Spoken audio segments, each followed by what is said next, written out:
Yes, Lord. Subscribe to Serving It Raw and let's keep it all the way funky, uncut, raw. Serving it raw just like my boy Gutter Kane. Yes, Lord. You done tapped into Serving the Raw podcast. I'm your host, Gutter Kane, the Gutter Man, the Pyrex Iron Chef. And I got a special guest in here today. This gentleman here is a multi-talented podcaster, an actor, a film producer, and a rapping artist. I want to welcome to Serving It Raw from a Holdin Court podcast, Big Court. What's going on, big dog? What's good with you, fam? How you been? Oh man, I've been lovely, man. I'm just glad to be able to connect with you, man. I've been following your podcast, man, and everything you've been doing. Well, actually, I've been following you since CCG, but I appreciate that. Yeah, but I've been really like modeling my podcast after yours because I like how the fact that like you be having guests on your podcast and you don't do any of that instigating and none of that, bringing up basically like trying to get some type of fame off the pain of your guest, So but I wanted to dive into. Let me start by saying, brother, real quick, man, I appreciate your continued support. Excuse me, because if you've been following CCG, that means you've been following what I've been doing since the mid '90s. So, I have to say I appreciate you and I appreciate the continued support. And I see you doing your thing on your podcast as well, and building your platform. You know what I mean? So I appreciate that. Oh, dude, already, man. That's like 95 right there for you, man. Like yeah, 1995, yes, sir. Oh, I just want to put a gem out there, and just for people that don't know, that the Down South Hustler was the first double CD. Even though it was a compilation, it was the first double CD. Okay, it definitely was. That was released in rap history. Okay. Shout out to Master P. Yes, he had the first rap double CD. Yep, yes, sir. They tried to give it to Tupac. No shade to Tupac, but Down South Hustlers was the first. And I believe they tried to say that Will Smith did it in the late 80s. Yeah, okay. So let me just break this down real quick before we start in these questions. So Will Smith, I'm the rapper and he's the DJ, or he's the DJ and I'm the rapper, whatever it was. Okay. Yeah. That was the first double album. It was so when you talk about vinyl, that was the first double vinyl. But when it was converted to CD, it was just one disc because it didn't go over 80 minutes. Yeah, exactly. Master P, when he dropped the compilation, it was the first double CD ever released in history. Now, he had a double cassette as well. Yes, and he had a double cassette. Tupac was the first solo artist. Yeah, to have a double CD. So that's kind of how it breaks down in the different three. These are facts. Yes. Okay. All right. Now, so the first question I'm going to start with some basic stuff. Okay. Well, where are you from? And can you give us just a small summary of your music career from 95 to 03? I'm originally born and raised in Kansas City, Missouri. I grew up an only child. Raised on love. I wasn't raised on survival. Had a beautiful childhood. Grew up in a household that, education was a focal point. I was raised by strong women, my grandmother, my aunt, my mom. I was doted on like a little prince. I did well in school. I was a above average student, straight A's and B's. I always was a fan of music. I grew up in a musical household. So back then, I'm born in the 70s. So, people who was listening to big band, Earth, Wind and Fire, Tavares, the Jacksons, RJ's latest arrival, all of that stuff from the 70s and the 80s. Excuse me. So, every weekend, growing up in the 80s, you know how it is. So you listening to, Luther Vandross and your folks is, they smoking their weed, doing their drink or whatever.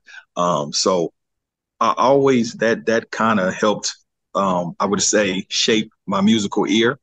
And of course, when I got introduced to hip hop, like everybody else, of course, Run DMC, I was too young to understand Sugar Hill Gang. I remember Sugar Hill Gang, but that wasn't, my introduction to that.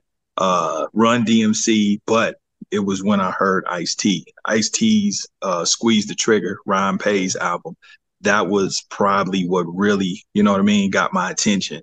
And then from there is, you know, discovering Too Short, discovering NWA and the Posse, discovering, you know, Eazy-E, even Ghetto Boys as far back as Making Trouble. And so I just developed this ear, you know, and this appetite for gangster shit, you know. And of course, at that point, as a kid, you know, I was just telling my daughter this, even though I grew up in the hood, I'm from an area called the Faux Block. Uh, I don't remember anything ever happened, no type of crime shit that I was aware of as a kid up until probably the 80s when the crack shit came in, you know, 80, 86, 87, when I started, you know, being old enough to pay attention to it. And so as I was watching Ice-T and I'm listening to Ice-T, I'm listening to NWA, they're contextualizing, you know, what I'm seeing in the neighborhood. You know what I'm saying? So as a kid, I'm seeing the Turkish ropes, I'm seeing the anchors, I'm seeing the Daytons and everything that comes with the game, but not really understanding what's going on. You know what I mean? But when I hear Eazy-E, you know, dope man, and all this stuff, now I'm like, oh, that's what that is. Okay. And so, you know, all of those influences together is what ultimately led me to get into music, you know. So the environment, listening to it, and then also me growing up in a musical household. So it just culminated to that. Okay. And I know that you hooked up with Cisco. Y'all started CCG. I know originally y'all were trying to get on with Ruthless, and y'all had something going on with Eazy, but unfortunately he passed away. And then I know Master P picked up the demo, even though I know you shopped at the different labels. Yeah. But I know Master P picked it up, gave you a call, and then put y'all on the Down South Hustler. Yeah, for sure. I met Cisco and I met him in high school in 9th grade. Okay. You know, and initially, you know, CCG started as it was more of it was like tank. You know, it was a big old group of us. It was a whole bunch of us. And, you know, naturally, you know, as you start going, you know, and you start eliminating who's serious, people just start falling off, you know what I mean? And so it ended up coming down to me and Cisco. And so we really pursued it. We shared the same dream and the same vision. Cisco was the creative force for the most part in CCG initially. He was far more advanced than I was musically. You know, he was already producing music in middle school and in high school. He already understood the electronics and he was already technically savvy back then. But you know, that's never been my strong suit. So I was more the business brain, the visionary, the mouthpiece of what was going on, you know, with the group. So I was the one that, you know, reached out to people and got us in the magazines and got us on this and got us on that. That was pretty much my thing, my lane. So yeah, you know, we started recording tapes in the crib. And, you know, we shot all of the tapes out to different labels back then. And, you know, P was the one that responded. And he flew us out to Oakland. We actually recorded a whole album on No Limit called 100% Game. Then we did the song R.I.P. with P and Silk. And, you know, that was a great experience. You know, we were young, man. We were like 17. I might have just turned 18. Yeah, in 95, because I graduated in 94. I was 17, so I was about 18. We were young, man. We had no reference point of industry, of music. You know, we was just figuring out it wasn't the internet. We didn't have nobody to coach us or nothing like that. You know what I mean? So yeah, that's how that transpired. Well, hey, I want to thank you for y'all contributions, because I know y'all put out two albums, and then you put out 3 solo independent albums at the time. So which was Pulling Rank and Thug Diary. There's a Diary of a Thug or Thug Diary? Thug's Diary. And then Kansas City Chiefs. Yep, then Kansas City Chief. And then I put out Still Here, which was a movie soundtrack in 05. Yeah. Now, was Still Here and Young American Gangster, was that kind of like, was that supposed to be that? movie? Yeah, dog. So this is when you were young trying to figure it out, right? Yeah. So so what happened was when I did this soundtrack to the movie was initially called Still Here. That was what it was. The movie was called Still Here. Okay. But I did the soundtrack. I got it pressed up, right? And then as I'm finishing up the movie, P tells me, man, I think you should change the title. So he gave me an explanation of why he thought I should change the title, which I did. And not understanding the connection of branding or different things like that, I just said, okay, still here, but I really need this movie to go. So what I end up doing is doing the movie, and I just changed the title. P told me to, man, I think you should call it Young American Gangsters, and his rationale to that was, at the time, I believe American Gangster may have come out and was big, and he was like, because this is before streaming. So this was contingent upon me having DVDs. So he was like, if you have a similar title to something that's popping, they're going to put you in the same section. So it was kind of a strategy of product placement. You know what I mean? Yeah. So I just went with what he said. Even though I had already had these CDs pressed up of Still Here. You know what I mean? So that's how that happened. Got it. Okay, yeah, because I always wanted to know that, because I'm like, Still Here came out in 06. Well, the soundtrack came out in 06, but then the movie Young American Gangster came out like in 09, and I was like, I thought he was supposed to have a movie, but okay. All right, that was kind of like my bonus question.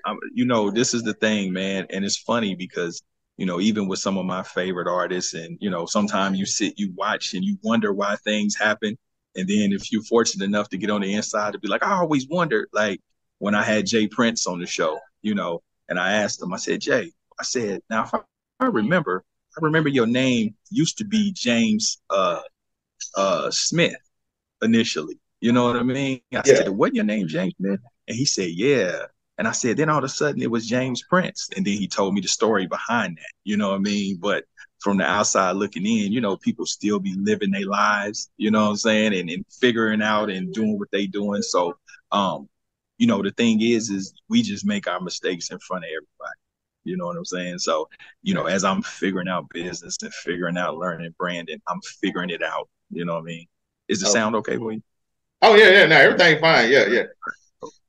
All right, well, let's go ahead and fast forward. I just wanted to touch on the hip hop base so people kind of know, like, you've been in the game for like a long time, even though you still look like you're 20. Even though you look like you're still 20.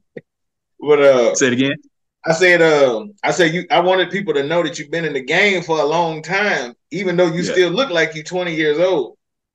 Oh yeah. Like, you still look young, bro. Yeah. I get that all the time. Damn. Yeah, I think the only thing is I'm almost 50. I'm almost 50, and when I tell people that, they be like, "What?" Like, yeah, dude. You look like you probably 43. Yeah, I usually hear 30s because my oldest child, which is my co-host on my podcast, she's 31. So a lot of times people think that we're either husband and wife, or you know what I mean, or we're equals. And that's my daughter.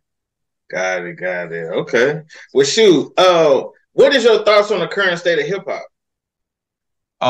In terms of I love the current state of hip hop, to be very honest with you. I'm not one of these old heads that talk down on the youngsters or feel some kind of way. Music has to evolve in order for it to thrive. And survive and grow, it has to evolve. And I look at it like a revolving door. If you think about it, when we were young, like me coming up on gangster music, the guys before me, the generation before me, they thought that was bullshit. They came up on, R&B and love, love songs and all that, or even the hip hop. When you talk about the Run DMCs and the Fat Boys and kind of this, which was a novelty act. Their reference point is different. So when they hear all this cussing and shit, they like, what? That's bullshit, right? Mm-hmm. But to us, it was what was relevant to us. It was our story. It was our understanding, our environment. So it's the same way now, right? Me at almost 50, no, I'm not gonna relate to something that a 19, 20-year-old, person is talking about, but Yeah, If you just love music, if you just love music and you love the vibe and you understand where they coming from, even if they're articulating it different, then you can still vibe with it. Like I love NBA Youngboy. I love Mo3, Kevin Gates, even though he's not a kid like that. But I like a lot of the music. I love Ride Wave. I like a lot of it. I like Black Youngster, you know what I'm saying? It's a lot of them cats that I fuck with, especially when I'm in the gym, you know what I mean? So yeah, I just think that I like it. I don't have an issue with it. Now, what I will say is I think there's a lack of balance. Um, back in our day, talking about the 80s and the 90s, even the 2000s, but mainly in the 80s and the 90s, you had balance. So you had different types of hip hop. You had gangster rap, you had kind of player shit, you had Miami bass, you had you had all these little different genres of hip hop. You had horrorcore with Gangsta Nip, Brother Lynch, X-Rated, Esham. Conscious, yeah, Conscious. Yeah, then you had Conscious and you had X-Clan, you had Public Enemy. So you had this balance where now originality is not like it was back then too. Because back then you couldn't sound like nobody. Like no. You was biting, so you just couldn't. But see now, but I understand. Now it's about a vibe. It ain't even hip hop. It's not even culture anymore. It's just rap and it's just a vibe. You know what I mean? So the sensibility is different. So that's we gotta, those are two different conversations when you're talking hip hop and rap. You know what I mean? Gotcha. Because hip hop is more of the culture, so I think that's the only difference. But in totality, to answer your question, I love the new music and I love what they're doing. I just wish it was just more balance and more variety. I agree with you on that one. Yeah, I wish it was a little bit more originality so that you kind of had different. Yeah, so I definitely agree with. Well, shoot, I just wanted to, because I wanted to close out that, since we was on the hip hop thing, I kind of wanted to close out the music. Now, I know you've been dabbling in acting and producing and filmmaking, and so I wanted to know, can you tell us about your latest anthology film? Because you got the Block trilogies, and then you have a new film that you're doing called A Little Piece of Heaven. Yeah. So, obviously I ventured out into producing and acting as far back as, like you said, as we talked about Young American Gangsters. That was the first movie I did with Cat Williams. I financed it. I starred in it. I did all the business with it. And that was what, 06, 07, something like that. Yeah. And so I think as a rapper, as a performer, it's a natural transition to get into some type of other form of of performing or whatever, a different space. So I was able to, that's why I moved to LA, because music was cool. See, people don't understand. I started rapping really, really young. I started writing raps at 13, 14 years old. So you're talking about 1989, 1990. So all the stuff I did, up until 95, and then everything I did through the 90s up to the early 2000s. So around the time that the early 2000s come, I'll be honest with you, I'm kind of burnt out. I'm already, 10, 12 years into it. You know what I'm saying?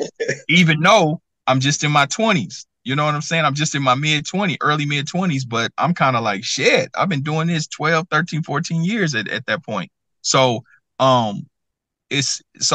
I just always had a thing of wanting to, I've always been a creative person. I used to could draw, write poetry, all of that. So I just wanted to be able to get into movies. So it started then with the Cat Williams movie in 2006.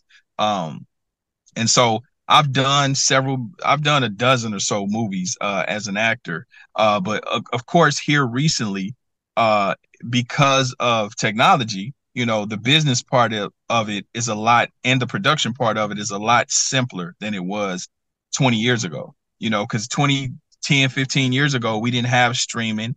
We didn't have digital cameras. Back then you was still using 16 millimeter, 35 millimeter, which is super expensive.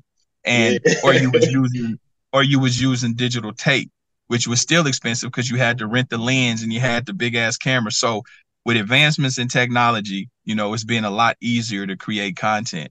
So the new movie that I co-produced, Block Trilogies, Dark Days, Darker Nights, stars Glenn Plummer, Paula Jai Parker, um, Denise Boutte, and Marcus Polk from Moesha.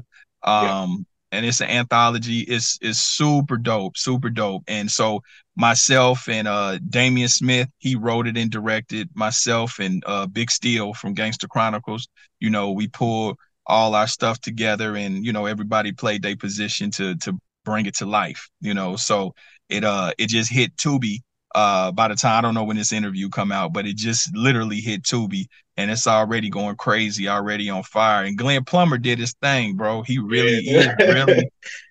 is really the consummate professional and actor and talent and thespian. So it's a dope ass, like, even just yesterday, it just went live on Tubi literally, a few days ago. And people are already messaging me like, dude, that movie was crazy, dog. I didn't see that coming, So yeah. I'm really excited and proud about that project, proud of that project. And then I'm a producer on that. The other movie, A Little Piece of Heaven, I'm actually an actor. I'm a co-star.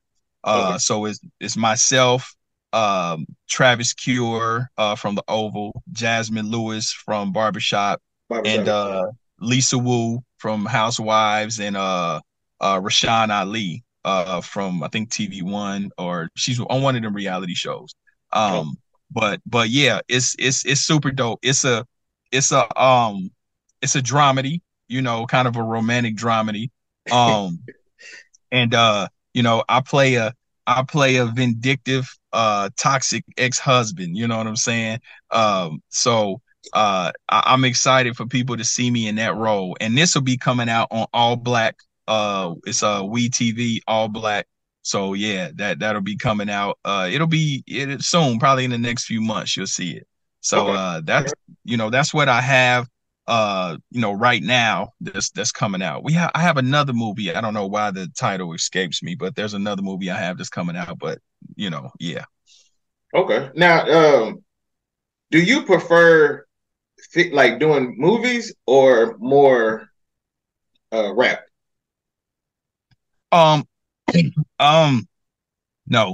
I'm gonna be very honest with you, bro. I prefer the creative space of movies and content.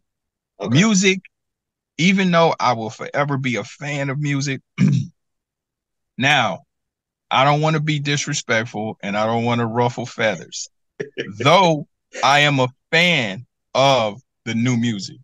I love the new music and the youngsters, but what I'm not a fan of is necessarily their disposition and the way that the youngsters see things. This generation sees things, So I'm saying that to say I have really no desire to deal with the music business. You know what I'm saying? I haven't been a rapper in many years, but even as an executive, I have an entertainment label. I did dibble and dabble maybe 4 or 5 years ago and tried to break a few artists. And I just, their sensibilities are a lot different than what our understanding was. Many young artists are entitled. To me, not everybody, but to me, a lot of them have this false sense of importance and this, delusions of grandeur and entitlement. And I just don't have the temperament for it, to be very honest with you. There's a lot of coddling you have to do with some new artists. They feel they have, I don't know. It's one thing to be confident, but it's another thing to have this unrealistic expectation or self-importance. I run into so many artists that feel like the world should be at their feet and everything should be handed to them, and somehow or another they skip the process of an understanding, to scale a brand. They don't know, like, they just think that it's all about them thinking they dope. I think I'm dope, but there's no metric to back that up. And we're talking about business. That's cool that you believe in yourself, but when we talk about tangible things, your brand is not worth shit at the current moment. Not saying that it can't be worth something, but at this very moment, you are making nothing off your brand. You know what I'm saying? Like you still hustling or working a job, but yet and still you somehow think somebody's supposed to give you $1 million because you feel like you're so dope in what you think it will do. I've had to encounter that a lot. You know what I mean? So I just elected to, hey, listen, let me let them have it. Let me let them do what they do. I try to, share knowledge, wisdom, and understanding and game when I can, which we'll get into, which is why I'm creating a community specifically to help those that want to be helped. And me, even in my personal growth, I had to learn to listen, everybody can't go. You can't want more for others than they want for themselves. And you can't impose your will or your expectations onto other people. Because you may see, a lot of potential in them and it's coming from a good place, but they may not be ready or in a position to receive that. You know what I'm saying? Yeah. So which is why I'm doing what I'm doing, creating a community so that people that do want to seek it out can come get it, opposed to me trying to shove it down somebody's throat. Okay.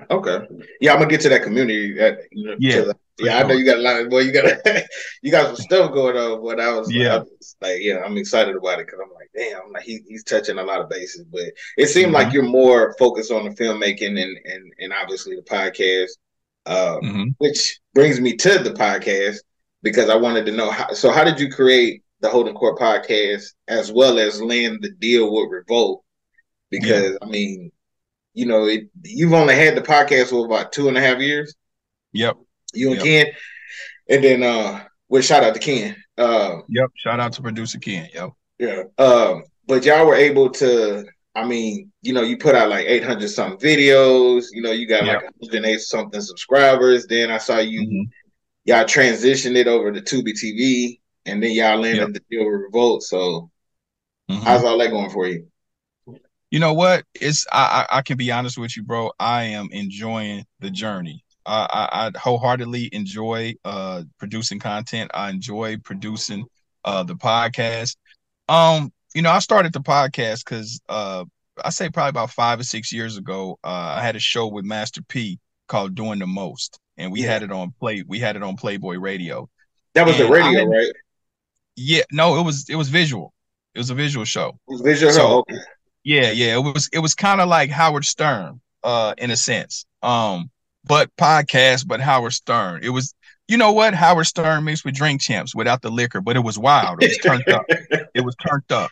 And so P just asked me, when you boys, it's just like, man, we doing this show. You want to come? I'm like, yeah, So he's like, well, shit, get on the mic, say what you want to say. This is what we doing. So I was doing that with P for a few months, and the executives at Playboy Radio kind of pulled me to the side. It was like, Court, like, man, you kind of good at this. It was them, this lady named Tao, and Jay Tweezy, which is, he's No Limit. And so, they pulled me to the side. I was like, you kind of good at this. And I'm like, good at what? I didn't understand. I'm like, we just talking, you know what I'm saying? So they end up taking me to Dash Radio and get me my own show over at Dash Radio. Now, this was several years ago.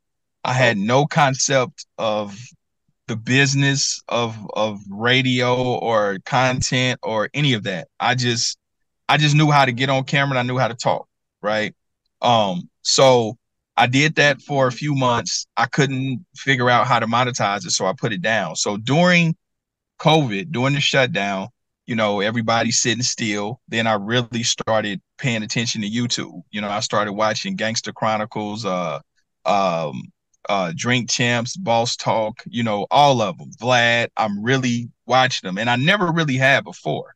So when I'm sitting still and I'm watching this content, these conversations, and I'm really enjoying it, I said, well, damn, I think I may have something to offer in this space. And so how it started was producer Ken and I, that's my brother. I've been knowing him 20 years. Okay. We would sometimes have 2-3 hour conversations on the phone about hip hop, about rap that we grew up on. We be talking about Spice One, C-Ball, Brother Lent. We would just, and the time would fly. So I said, well, man, we should make a show. Let's just do a show that's just dedicated to that type shit. where we talk about our era, and you know what I mean, and we do that, we give flowers. That's how it started. That's how it started. And so, you know, producer Ken, he's a viable producer here in Hollywood. So he has the sound stage and all that. He was like, well, man, we could do it. You know, I set up the cameras, lock them off. Shit, we can just run it. So that was how it started. But see, I've been in Hollywood 20 years. I have good face card. I have a lot of relationships. So I just said, well, let's invite some guests. And this is how this shit started. So I just went through my phone, like, shit, Jay, can you come do the show? Michael J. White, can you come do the show? P, pull up for me. Silk, pull up for me. X-rated, bro, you out. You know, you my nigga, come pull up. You know what I'm saying? And yeah, I just went through the phone. I just went through my phone, and that's how it started.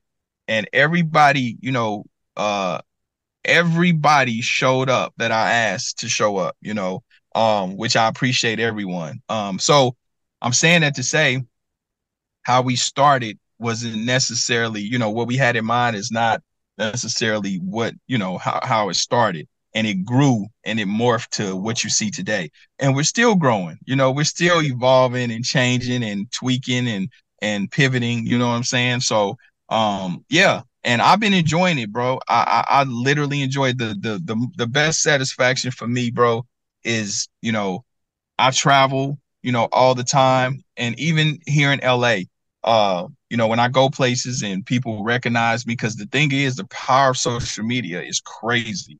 You know, when you talk about, you know, I went viral on TikTok, I went viral on Facebook, on all the platforms. At some point, I've had a few moments, you know.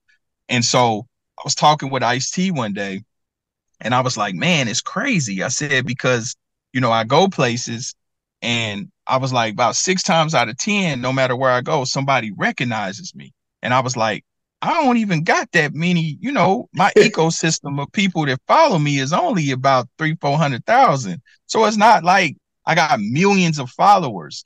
And he said, but Court, you got to remember, you got to understand. He was like, you know, I see you damn near every time I open my social media. He was like, but if you think about those clips, and then when I thought about it, I said, oh shit, he right. Cause I probably didn't, you know, 100 million people didn't probably seen my face just through all of my shit out there. So it's not just the podcast, you know?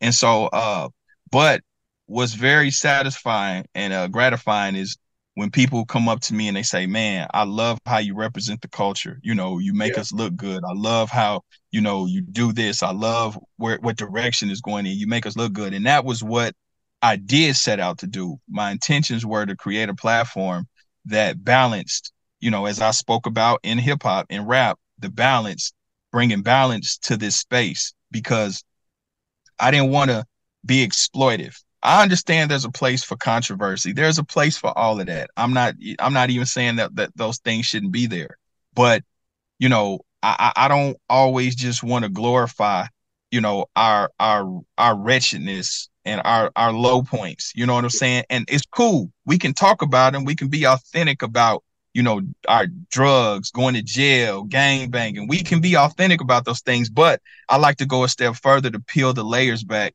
to try to understand why those things are there and why we made those choices and then why we in essence made other choices and how we got through those things. So more of a testimony and more to humanize the culture. That was very important to me. I want to humanize us. We not just, you know, innately prone to criminality. We're not just we're not just out here. Yeah, we're not just doing shit just because, you know what I'm saying? There are reasons behind there. And some of those reasons are uncomfortable. Some of it may be, you know, systemic racism. Some of them may be, you know, ripple effect from so many things that have been done to us. But then some of the shit is accountability too, and choices that we make. So it was important that I represented the culture in an authentic way, but then to humanize us. So that was the goal. That's why I really, you know, enjoy what I do. And Revolt recognized that. You know, I think they recognized that, you know, even P told me. P was like, he said, bro, he said, I think, because P started off calling me the hood. He was like, man, you like a ghetto Oprah. You know what I mean? And he was like, because he said you bring in these niggas that other platforms may be scared of, and they can't have them type of conversations with them, but you do it in such a classy, it's real and it's authentic, but it's in a classy way, And I said, well, yeah, that's who I am, but that was intentional. So Revolt, they recognized that, and so we did our thing with Revolt. It's coming up on a year here pretty soon, and so yeah, man, we've been grinding, bro. I've really I've learned so much. I enjoy the journey. I understand the power of having a platform. And like I said, everybody calls themselves influencers, which is cool. But I always say, well, what are you influencing people to do? And again, what do you consider yourself? Influencer. I mean, you could throw influencer, in there, but I consider myself as a somewhat of an ambassador and somewhat of a kind of a conduit. I feel like I am the the median in which we articulate the culture to the masses. You know what I'm saying? So that goes back to that humanizing part. I wanted those outside. I didn't just want to represent to the culture. I wanted to represent to the world and the people outside the culture that may not know, that's from the outside looking in. So, I feel like a spokesperson, an ambassador for the culture, I should say. All righty. So now, since you really went over how you and Ken created the Holdin Court podcast, as well as landing the deal with Revolt, was there anything that maybe you didn't touch on, or you think we pretty much covered? In terms of podcasting, no, that's pretty much it, man. I enjoy the the journey. I love having the different guests that I've had on. I mean, I've had from Snoop Dogg to, of course, Master P, Bone Thugs and Harmony. Man, who's Tiffany Haddish, Glasses Malone, all the Bone Thugs, with the exception of Wishbone, who will be coming to the show here in about a week. Yeah, I've seen that you reached out to him. So yeah, so I've had some amazing guests, from kingpins to the top of the top, you know what I mean, in entertainment. Of course, Ice-T being, my OG, P being a good friend of mine. Yeah, man, listen, I appreciate everybody's support. I love that, creating something and creating a viable brand that people respect. And, I've created a platform that people actually want to come to. I have celebrities and celebrities teams reach out to me that want to come on the show because they feel like it's a good look. They're in good company. You know what I mean? So yeah, man, I'm enjoying the journey, and I really am looking forward to showing the world just how I'm about to pivot and scale, because that's the other part of it too, man. Is a lot of times in our culture, as we kind of talk about business, a lot of our culture, we have businesses. Everybody got an LLC, a S corp, or whatever the case may be, but most of our business, over 97% of our business, we don't have employees. So I think the conversation, just as it pertains to the podcast or anything that we create, we have to have the conversation of scaling. You know what I mean? So how do I scale this business? So that's the same thing that I'm doing with the podcast. How do I scale it? So that's the bigger conversation now. Okay. Who would, even though all your guests have been phenomenal, you've had some great guests as well as some phenomenal episodes. What episode would you say was probably like you felt like your best or your favorite? I would probably say. You got to when you break it down to categories like that. Like, if I can say the most fun that I've had in terms of the funniest and just the energy, it would probably be one of my least popular, which was probably with Gary G. Thang Johnson, the comedian. Oh yeah.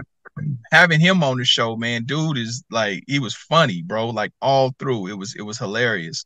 I would say my best in terms of execution, conversation, the aesthetics was on, the sound was on point, the camera work was on point, the conversation was on point. I would say probably both of my Ice-T interviews. Okay. Along with my Lazy Bone and Crazy Bone interviews. I think both of those are real good.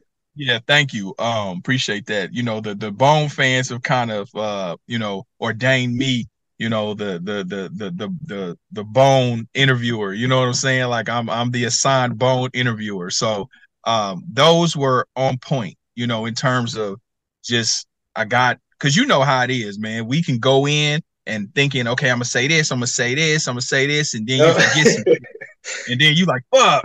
I should have said, man, I forgot to, you know what I mean? So we had those moments.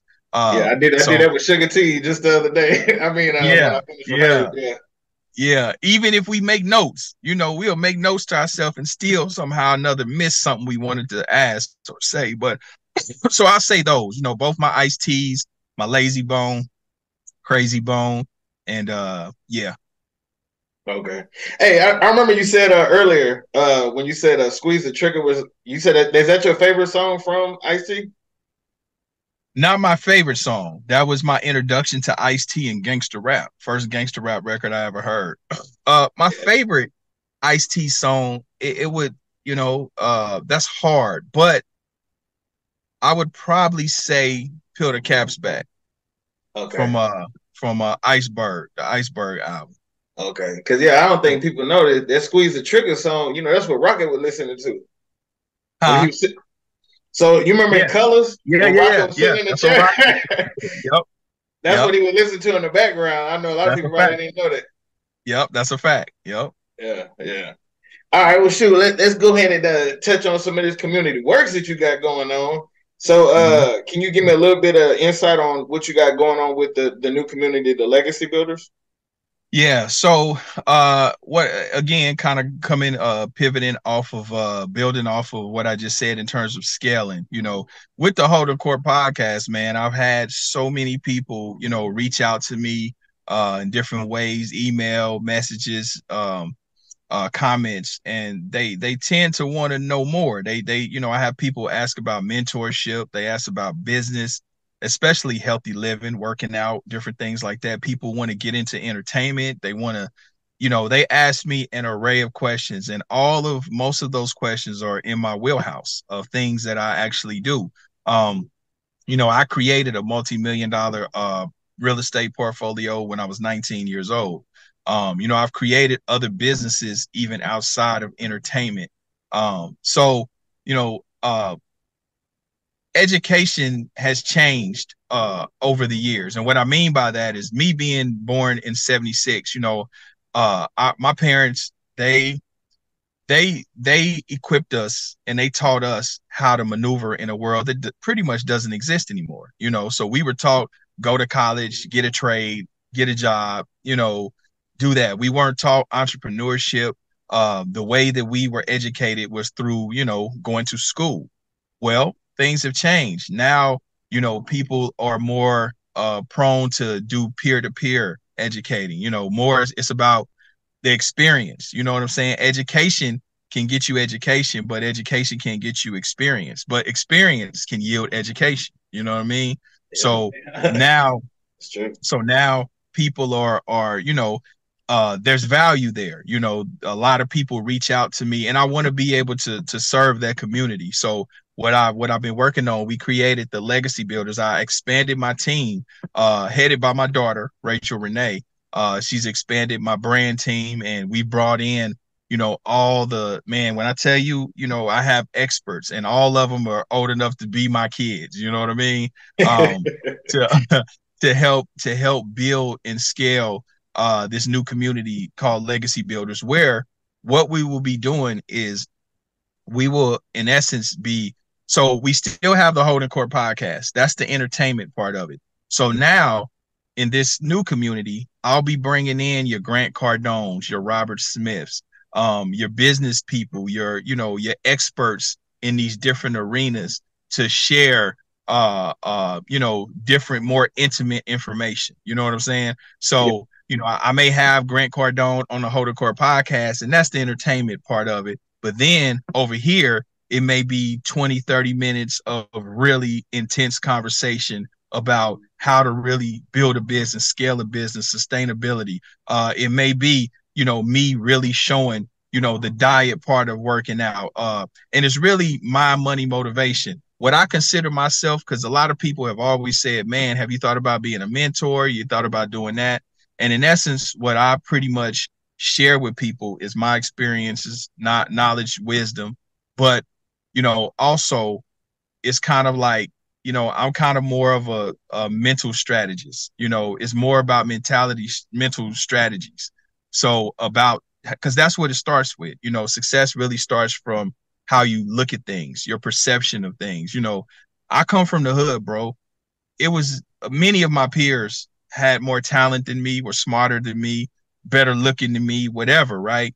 The only thing that separated me was how I looked at things. That's it. It was just my perception, my perspective.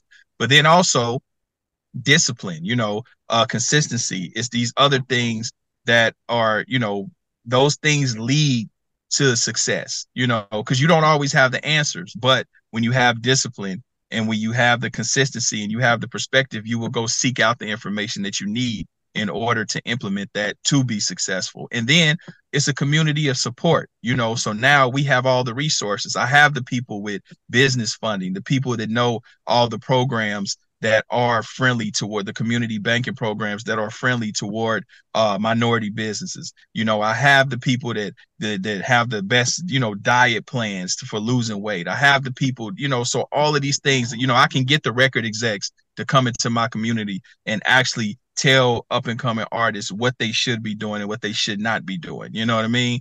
Yeah. So that's what the legacy builders is about. Okay. See, the reason why I think that's such a good thing that you're doing is not only from the fact I paid attention to your live where you had the one guy and you kind of went over like kind of how you were able to build up the Holdin Court podcast, but I think a lot of reason why it's hard for people to be successful in the things that they're doing is they just don't know how. This is right. This is true. They get to a point and it's like, okay, where do I kind of go from here? And so that's kind of one thing that I noticed and stuff. But I'm glad that you're touching on that as well as the health thing, because one of my best friends came over the other day, Vince, and we sat down for about like 2 or 3 hours. And we was just talking about stuff, and I was like, yeah, man. I was like, tomorrow I got to get ready for to interview Big Court, and he was like, talking about Court Dog, and so he was like. He's a big, when I'm talking about a big No Limit fan, I'm talking about like, he still got the damn, the CD case. Yeah. That we used to drive around with, and you be trying, like, before people was driving, looking at their phone, texting and shit, we was trying to, like, go through the CD book to find CDs, and so he still got, like, all the No Limit stuff, and so he was like, man, he's like, yeah, man, he's like, man, I'll be watching this podcast and stuff, and he was like, I was like, yeah, I'm trying to come up with different questions to ask him. I was like, because I don't want to, I was like, me and him decided we ain't going to, touch too much on the past. I was like, I want to focus more on the future. He's like, man, he's like, shit, just ask him about his weight loss and his he wanted me to ask you about because you had the protein powder. Yes. So he was like, are you still like doing that? Like, is that going to be incorporated in? Yeah. So at several years ago, when I got into I consider myself a bodybuilding enthusiast at a point, but I pretty much now just promote healthy living. It's really not about being big and buff, because everybody doesn't want to look like that. And, quite frankly, sometimes the practices to become big and buff and sustain that are not always healthy. Right. So back then, yes, I remember, again, shout out to Master P. He's the one that planted that seed. Because when we would travel, people would always ask me, what do you take? What do you take? And I would name off a laundry list of supplements, protein, pre-workout, creatine, all of that. So P was like, man, you need to be telling them you take something that you own. And I never thought about that. And he was like, yeah, you own walking billboard. You know what I mean? And I said, damn, you sure right. So that was my introduction into that world. Now I started it, but I didn't really have the time or the structure or the focus, really, to be quite honest.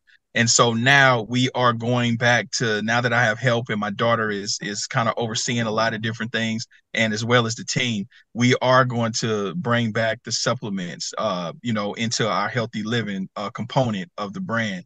So yeah, I preach that a lot, especially for us in the culture, because we're already predisposed to a lot of health concerns. Even just myself, bro, I literally just got a physical last week. And mind you, I work out 4 or 5 times a week. I don't smoke, I don't do drugs, I don't drink, I never have. I don't eat bad, I eat clean. Yet and still, my blood pressure was a bit elevated and my A1C was a bit elevated. A lot of that is genetic, you know what I'm saying? But Yeah. I'm able to know that and make the necessary adjustments because of the preventative health care. A lot of times we don't go to the doctor, we won't go get checked out, we won't get ahead of things. So this is the part. Yeah, this is the part that I want to share with the culture. You know what I'm saying? Now, mind you, this is me and I'm healthy. I don't do shit. You know what I'm saying? So what more of a person that got a shit ass diet and maybe don't understand how to eat healthy or how to exercise, and maybe do have, a couple bad habits and on top of genetics, you know what I'm saying? So, that's a lot. It's awareness that I want to bring to the culture through the community as well. So yeah, listen, bro, at this age, man, I don't do anything for money. Everything that I do with a purpose and with intent, and as you get older, I've had all the toys, I've had all the accoutrements that come with success.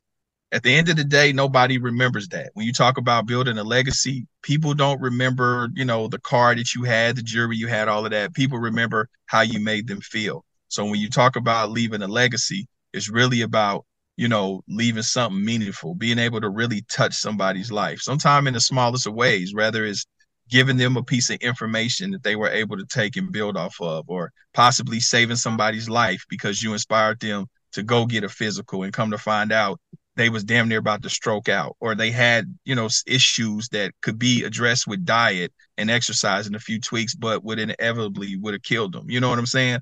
Yeah. Or you gave this person a piece of, motivation, and you really got them centered and focused, and they was able to, because I had those things, you know what I'm saying? And sometimes people don't even know they're giving it to you. You know what I mean? And just to be able to see something different and hear something different, but then to have that support, I believe is important, because a lot of people don't have that. I was fortunate enough to have a hell of a wife and a hell of a woman to back me up, and even when I didn't feel so confident or I'm down in the dumps, to lift my head. You know what I'm saying? I understand everybody doesn't have that, or a family, you know what I'm saying, to support them and cheerlead for them. So, I want to be able to help people really achieve what their goals, and I've been fortunate enough to have those things. So for those that don't maybe have, all of those things, I want to try to do my best to aid in that. Got it. Okay.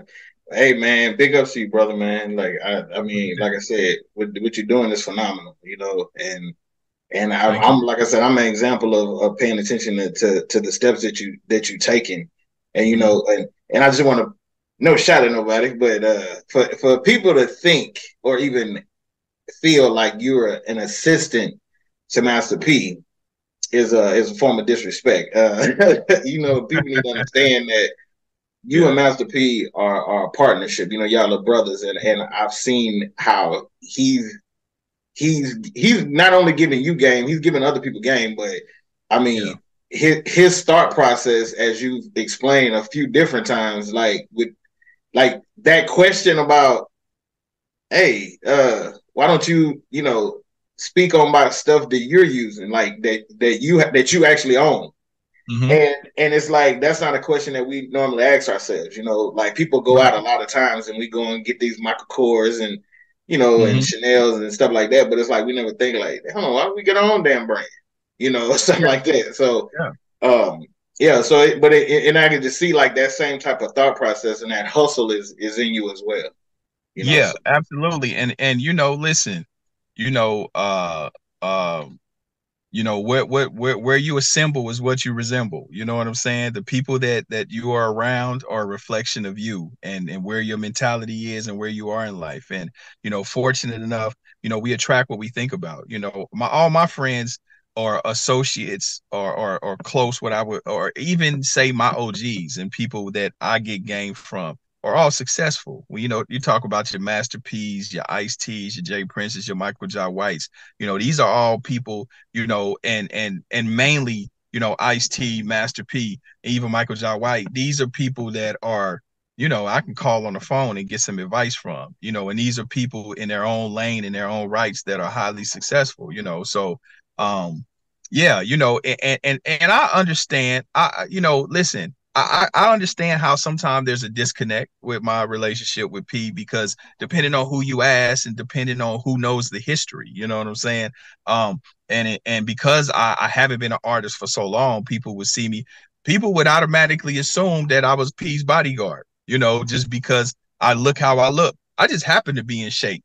They didn't say that when I was thin and look like a basketball player. That was, I'm still the same person you seen with him, but I just didn't look like I look. You know what I mean? I put on 50 pounds of muscle. So, but you know how it go, man. Everybody gonna have, something to say in their opinion and different things like that. But what I think what throws people off is, because I was an artist on No Limit, but people have to understand, me and P are friends. That's like my brother. You know what I'm saying? Like, Silk is like my brother. You know what I mean? Boz is like my brother. Yeah, I'm an only child, so it's like family. There's no, I'm probably one of the few, if not only, artists that P had that probably is still close to him like that. You know what I mean? So when you see me around, I'm a friend. I'm his friend. I got his back. Like, I'm with him. I wear multiple hats with P. That's my home. Just like he backed me up, I back him up. It's times where he comes to my world. You know what I mean? If I say, well, P, I need you to pull up here. I need here. I need here. Okay, what time you need me? When he get there,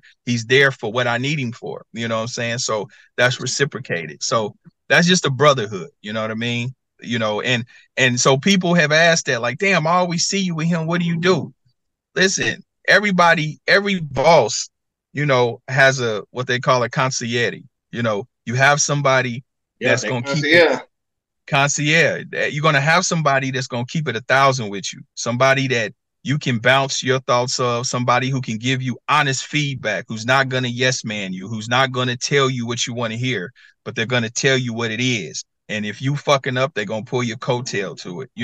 But they're always loyal. So every good boss has a concierge, and that would be, my position, along with, brotherhood and friendship. Because I'm gonna tell Peter the truth. He knows that if he asks me something, I'm gonna say, nah, bro, that's not it. You know what I mean? Now, he can do with that what he chooses, but he knows I'm gonna keep it real, and I'm always gonna, give him, whatever my opinion is, in love and respect. You know what I'm saying? So yeah. Okay. Well, shoot, now we down to my favorite question. I love asking my guests. So what is Big Court's top 5 favorite rappers dead or alive? Okay. So with that, bro, again, I know I can be loquacious and long-winded. No, yeah, hey, we chilling. Do your thing, depends. Man. Like I said, the spotlight's on you, man. I got 2. It depends. So I have an old school, and then I have a now, today. So which one you want to know? Because it's impossible. Huh? Both. Okay. Both. We break it down however you like. So if you go in my era, if you go to my era, in no particular order, Spice One, Scarface, Ice Cube. You said Ice Cube? Ice Cube. Okay. Ice T. 4. And I'll probably have to say maybe Bone Thugs and Harmony. That may fall in group, but I'm gonna go ahead and throw them in there. Bone Thugs and Harmony. Okay. All right, that's 5 on that one. Yeah. Now, current, Kevin Gates. I fuck with Kevin Gates tough. Already. Um, shit. Rod Wave. Okay. Young Dolph. Rest in peace to Young Dolph. Yeah, R.I.P. Long live Dolph. Um, That's 3. shit. I have to give it to 21 Savage. 21. I rock with 21 hard. 21 hard to me. Uh, and I had to say probably Young Boy. Probably Young NBA? Boy. Okay. Young boy. Okay, I can Young see that. Boy. But I have to say top 2 now is Kevin Gates and 21 Savage. Nigga, I rock with 21. 21 hard to me. No. 21 good, man. I just didn't know that nigga was from fucking New England or whatever. Yeah, he's from a little island. He was born in an island. It's a tiny island. I forgot the name of it. It's actually Caribbean, but it still is under that you know, that European, thing. But yeah, I can't remember. Yeah, umbrella. But yeah, but shit, that it's funny. I know a lot of people was trying to clown him for that, which was really stupid because nobody can it's not, especially you have people that were army brats that were born in Germany and in different, countries, just be like Martin Lawrence. Martin Lawrence was born in fucking Germany, because he's an army brat, but he grew up in DC. You know what I'm saying? Yeah. So it ain't really, it's really about where you get your game from, you know what I'm saying? And where you put your thing down, Usher is from fucking Chattanooga, Tennessee, yet, he grew up in Atlanta, and that's where he made his bones, in Atlanta. Luda's from what? Chicago, yet he's from Atlanta Chicago. is synonymous with Atlanta. You see what I'm saying? Yeah, Nicki's from Trinidad, and you feel me? You feel me? This is the thing. I'm from Kansas City, Missouri, right? I grew up in Kansas City, Missouri, but technically I was born in Kansas City, Kansas. You know what I'm saying? Technically, my birth certificate. I did hear you say something about that. Yeah, because my mother worked at KU Medical Center, which is in Kansas City, Kansas. And she went into labor while she was at work with me and at KU. The way that works is literally you can take the street and drive, probably 2 miles and you in Kansas City, Missouri. So she had me in Kansas City, Kansas, and then took me home to Kansas City, Missouri. But if you want to be technical, I was born in Kansas. You know what I mean? So, it's one that, that's Too Short I think was born in Texas. You know what I'm saying? So that's just how that go, bro. Yeah, and then hell, I think Slick Rick was from isn't he from like London or something? Yeah, he was. Yep, he was from London. Yep. Yeah.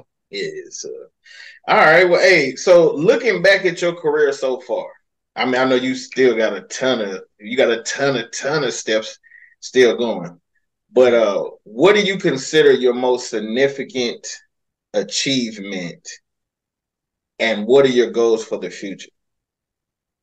That was kind of like 2 questions in one. But yeah, that's a great question. Well, in life, you're asking me? Yeah, just so looking back at your career, like where you at right now, and then like from back then. So from basically, let's say 95. So from 95 to where it's at right now. Okay, so you don't mean necessarily life, but just career wise.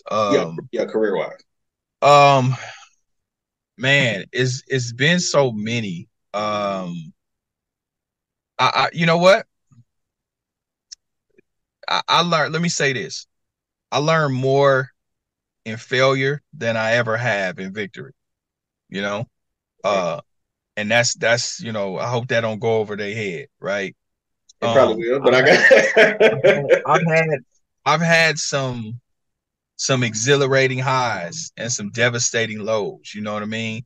But again, I've learned more. When you go through struggle, it forces you to find strengths that you didn't even know you had.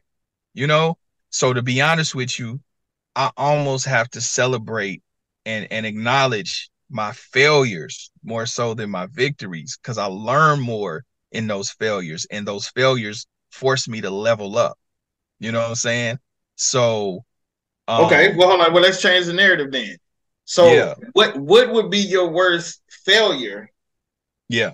What would be your worst failure? Shit, and I had a Damn. lot of them. I've had a lot of them. But I'm talking about the one. I'm talking about the one where Yeah, you yeah. learned the I'll most tell from. you. I can tell you. I've taken some real estate L's. Okay. And this can be probably hopefully a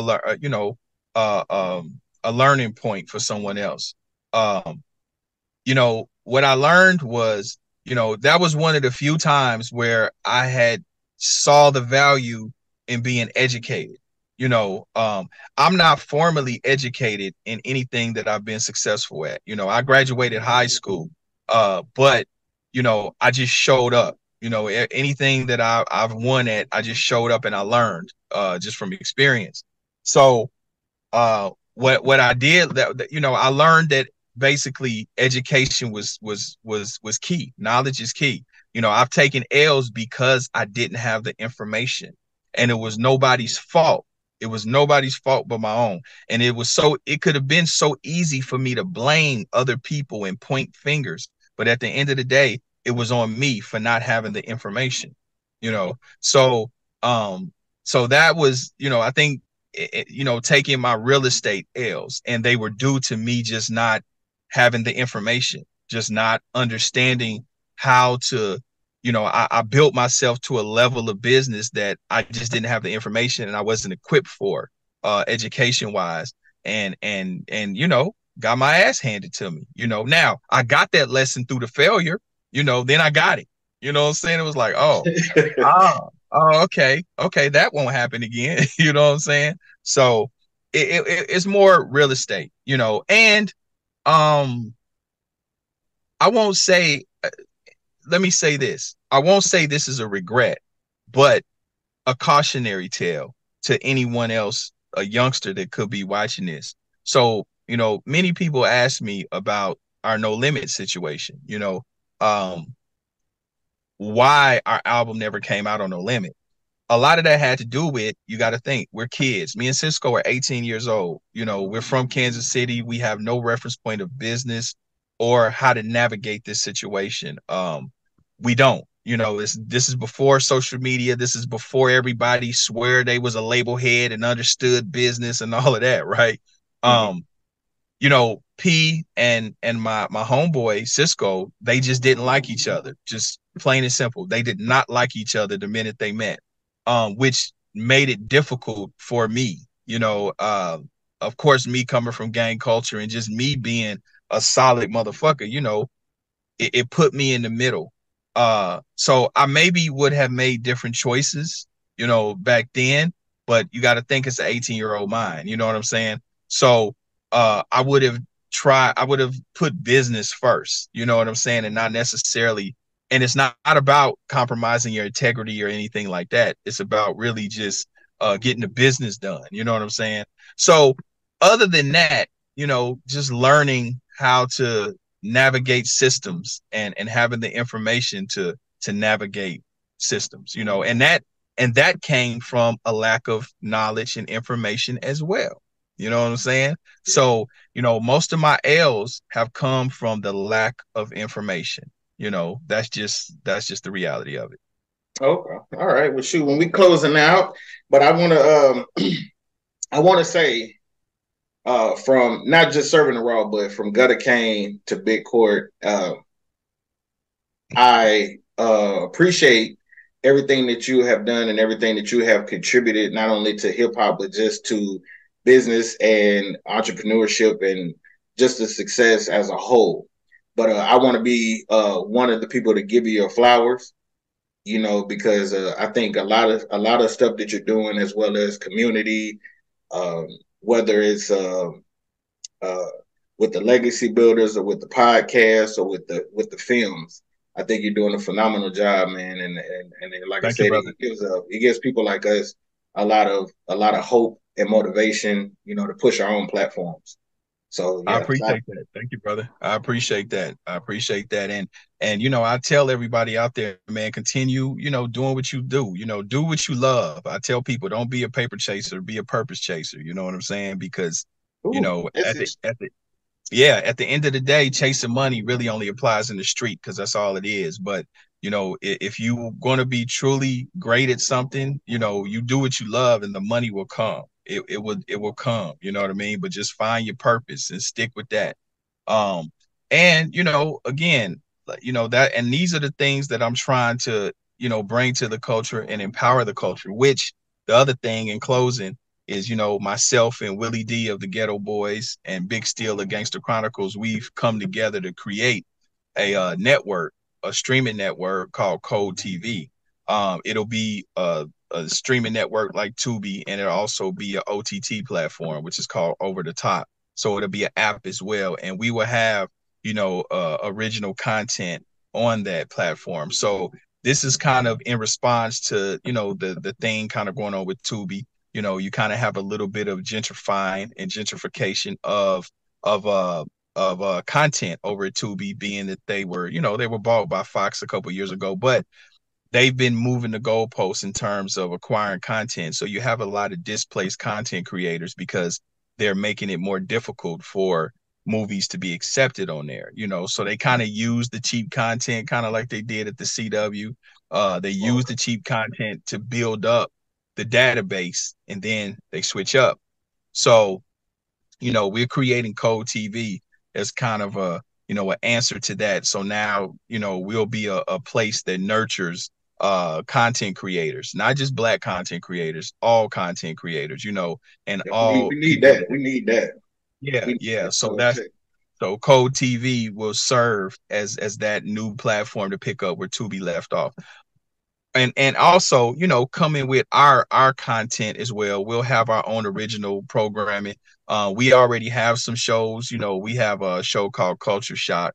That's kind of like Fear Factor meets 106 in Park, if you can imagine. You can imagine what that is. You know, we have our own original movies and all kind of shit. So I'm really excited to see, you know, that come to fruition. And again, even to be in business with Willie D, such a legendary brand and figure who I've always looked up to and been a fan of. So for him to be a partner, business partner, and a contemporary is, you know, that's an honor for me. So yeah, you know, I'm working, bro. Like I'm working 24/7 in this media space, and definitely trying to represent the culture in a big way and make my own stamp. You know what I mean? You know, as one of the forefront people, and that's going to create opportunities and empower other people. You know, because a lot of times, and let me say this, you know, even when you talk about the legacy builders and just what big court, what my messaging is.